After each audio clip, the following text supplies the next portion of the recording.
What's up, goodies? Welcome back to your girl channel and to my kitchen, how to cook.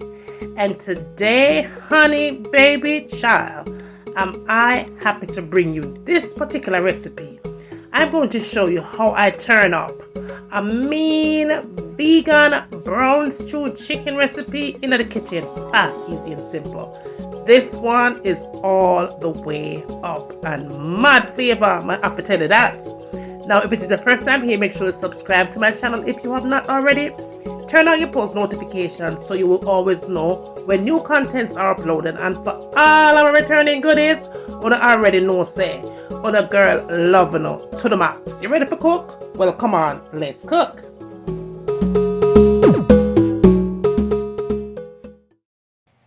Okay, goodie, let's cook. Now, in a container, you're going to need 2 cups of vital wheat gluten. And the one that I'm using here, I purchased this on Amazon. Now to that, you're going to need 1 1/4 cup of nutritional yeast flakes. And that was also purchased on Amazon, okay? You're going to need 1 tablespoon of onion powder. And you're also going to need 1 tablespoon of garlic powder. To that, I'm going to add some all-purpose seasoning for extra added flavor. And you're going to add 1 tablespoon of that as well.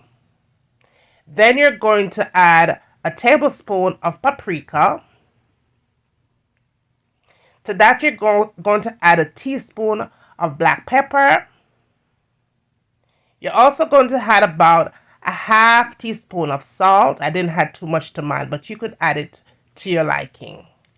Go ahead and just combine that nicely and get everything all distributed throughout your nutritional yeast flakes and your vital wheat flour, okay? You want to go ahead and make sure that everything is well spread out so that everything will be evenly seasoned, okay? Now, moving right along, you're going to need your chickpeas. I'm using the one in the can here that's already cooked, all right? Now you want to go ahead and blend it.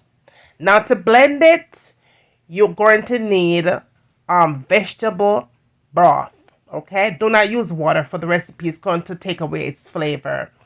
Now go ahead and add your broth to the chickpeas, all right? Give and take, you're probably going to add about 2 cups to your blender. If you don't have this particular one I'm using, just go ahead and use a blender and add 2 cups of the broth to it. And all you're going to do is give it a good little blend for maybe about 30 seconds. 30 seconds at the most. Really, really fast. And then just go ahead and remove it. That is all it takes. It doesn't take that very long. You don't want it to smooth out like you're making a smoothie. That is good. All right. Now, this is what you're going to do next. You're going to go ahead and give it a little well in the middle and start pouring in your mixture and just combine it. Now, you'll know when it is right. All you have to do is just continue to add the mixture, okay, just like I'm doing here, and just spin it every time. Just keep turning and keep turning until you get it perfectly right. It's not exactly an amount of the liquid that you add to it. It's based on how it forms, okay? Just don't forget that.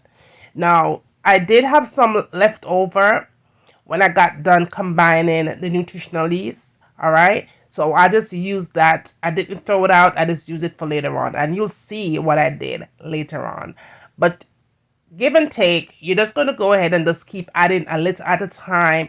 Please do not pour everything into your mixture all at once because you will ruin the entire process.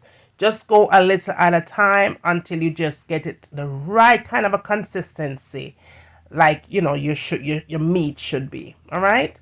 Now, lastly, you're going to go ahead and just start kneading it in, just like you would be making flour, yeah, dumpling, whatever. Just go ahead and just knead it in. I'm using my gloves here.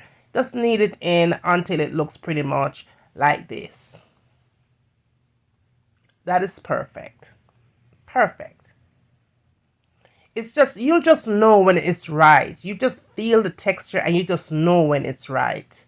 You don't want it to be soft, and you definitely don't want it to be formed too hard to the touch, okay? All right. As you can see, I still have some left over, and that is not going to go to waste. We're going to use it later on. Now, I did go ahead and get my veggies prepped. I have tomatoes and onions and scallion and thyme, pepper, garlic, pimento seeds, and bell peppers. You could use whatever veggies that you need, but that's the veggie that is best suited for this recipe. And I'm going to add some potatoes and carrots to the brown stew recipe. All right, moving right along, we are going to go ahead and we're going to cut up the meat, right? We're going to cut up the meat and we're going to season up the meat. So now you don't want to get a knife and cut it because you don't want it to have that nice kind of a form. You want to just separate the mixture just like you see I'm doing here. Just separate it. Just break it apart. All right, and into the pieces that you desire. But remember, the bigger the pieces is the bigger the meat is going to be. So if you don't want it to be too big, don't do it too large, too much of a large piece, because it's going to expand, really expand once it hits the hot water. So just do it at your desired pieces. All right, this was my pieces of choice. Now what you want to do here is add about a tablespoon of the browning to it, and just knead it into your nutritional yeast. All right, just knead it into the dough mix right here. Just knead it in, so that way when you start to fry it, it will have a nice color. It will take on a nice color. Then you go ahead and add the veggies to it. Okay, and just go ahead and just bring everything together. Just season everything together, rub everything together, mix everything together. And you want to sit it aside and just let it sit and chill for about 30 minutes. 30 to 40 minutes. Now, I'm going to show you how I'm going to prepare this rice and peas. I have a lot of rice and peas recipe, but more never heard. Now, I have about a cup of peas here, 7 cups of water. I did add some ginger, and I did add about a tablespoon of chopped garlic to it, okay? Then I'm going to add about 12 pimento berries to it, a tablespoon of salt, and that is it, okay? That's all it takes right there. And I'm going to allow that peas to cook. Now, the peas was cooked here. I did lose a clip where I did add the coconut milk to it, the cream.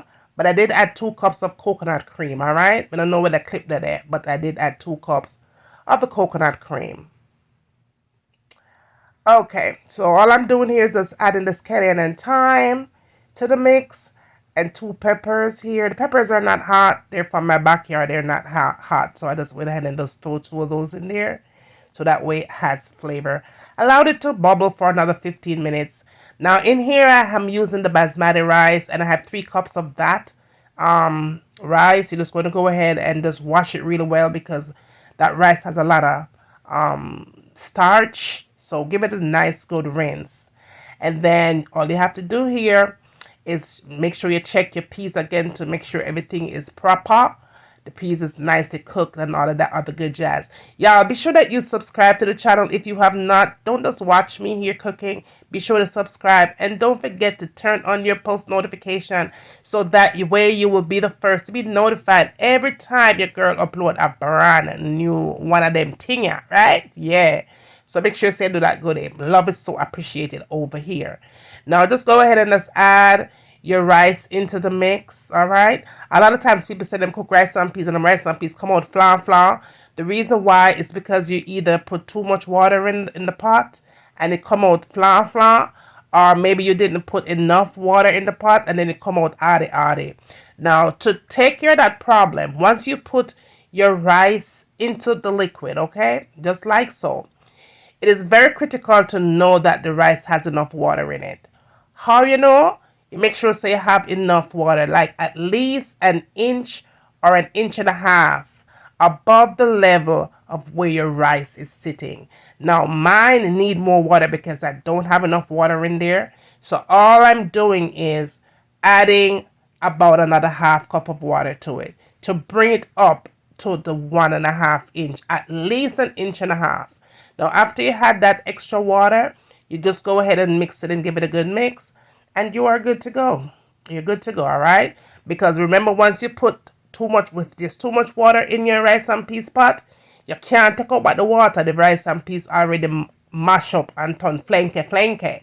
All right. Now for me, I always put foil over there. Don't tell me something enough use my foil. Come in, I'm gonna stop using it forever. It make my rice and peas come out nice and just allow it to steam. All right. Now while my rice and peas is over there, son, it's all steaming. It's time to cook this meat because it's been sitting for that extra added time marinating. So we just go ahead and just put that good meat into some oil, and the oil that's in that pot, I'll say about a 3 to 4 tablespoons of oil, okay? And I'm using extra virgin olive oil. So let's go ahead and just put that meat in there, and my fire is at a medium heat here, okay?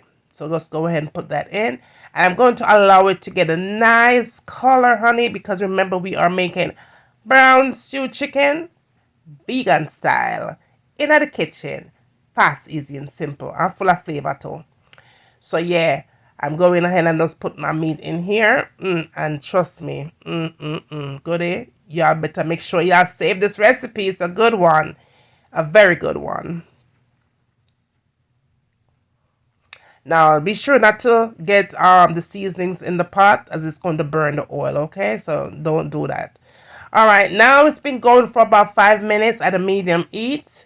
And I'm just going to go ahead and just turn them over. The color is just as beautiful as I want it to be, honey. So we're just going to turn them over, and we're going to give them an extra 5 minutes of frying time on the other side. And when that is all toasted up, it is going to be fabulous. Fabulous. So just be sure to give it 5 minutes on one side and 5 minutes on the other side. And it's simple. Beautiful, just like that. You just go ahead and just turn them, check them, nice, pretty, and it's ready for the next step. Now, I have about 4 cups of the veggie broth, okay? 4 cups. And I went ahead and just pour that 4 cup in.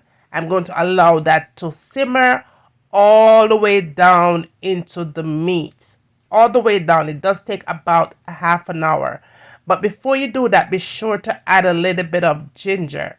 I did add the ginger powder. You could substitute out that powdered ginger for fresh. Just add some ginger powder and make it cook for 30 minutes. 30 minutes, you come back. That broth is going to go right down into the meat. Mad flavor. Now, I did add about a cup of coconut cream to it. 1 cup only. Pour that on, and I'm using the one in the can, y'all, all right? And the remainder of the chickpeas mixed with the broth in the blender, I poured it on it. What that is going to do is thicken the gravy, all right? Because you don't want to have watery gravy for your brown stew, vegan brown stew chicken. Now you want to go in and add all the veggies on top of your meat, honey, okay? And your fire here is still at a medium heat. Just make sure you spread all that good veggies all over the top of your meat, just like I'm doing right here.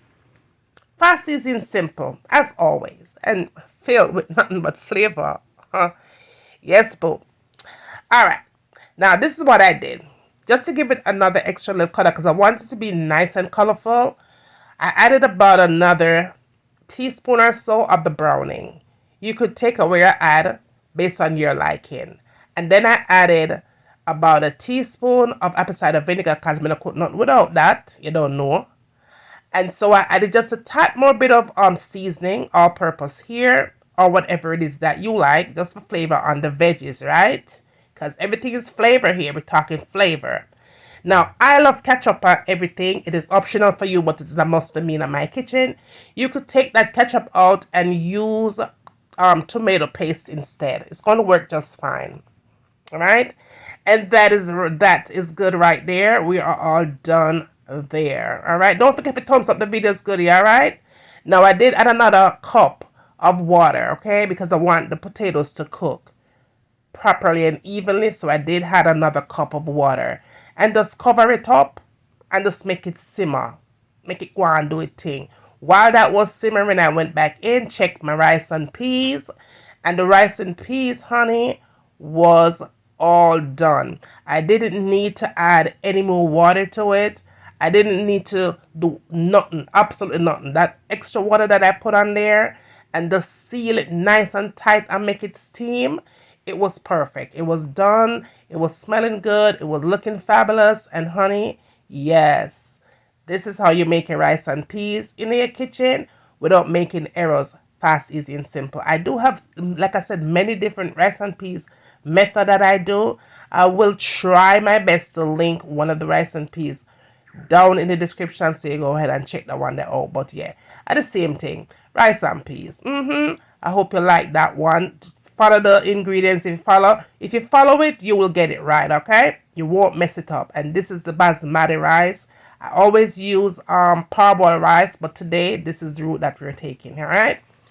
So we are done here, honey. We are done here. I hope you guys are enjoying these uploads. All right. Don't forget to thumbs it up though, and share with all your friends and family. Honey, we are done here. You see, we're done. Yes. You know, so I'm happy showing how this thing a turn up. Look at that, y'all. That right there for you is your requested recipe. How to make vegan style brown stew chicken, Jamaican style, in the kitchen, every time. Fast, easy, and simple. Straight. On your table. Good if you ever smell this thing. This thing here smells so good. And I have to confess, this flavor here, that is so yum. The flavor is out of this world. I always say that, right? But that true me a talk. The flavor from this brown stew chicken, vegan brown stew chicken, is out of this world. Please, please, please, y'all, go ahead and try this recipe. It is so good. That gravy is divine. That chickpeas really thicken the gravy naturally. And I mean, if you don't want to go that route, you could use cornstarch or so.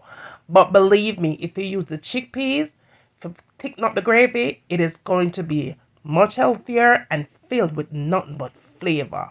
Flavor. Plant-based way, honey, the best way. Look at that. Turn up. And when you put it on the plate, because the nose and the girl, it after showing the plate, the thing was divine. I did have it with some avocado, and I did some cabbage and carrots and tomatoes, and I did fry some plantains too as well. Oh yes, boom. The thing is massive, massively good. Oh, and let me tell you something. It is so tender. The meat was nothing but tender. So tender, so tasty, and filled with nothing but gloriness. Yeah, be sure that you're sharing this recipe with all your friends and family. Tell them what's going on over here. Bring them, come and send them, come and waiting. And when you get done doing all of that, please tell me what you want to see me cook next in my kitchen. And remember, as always, from my kitchen to your kitchen. Enjoy!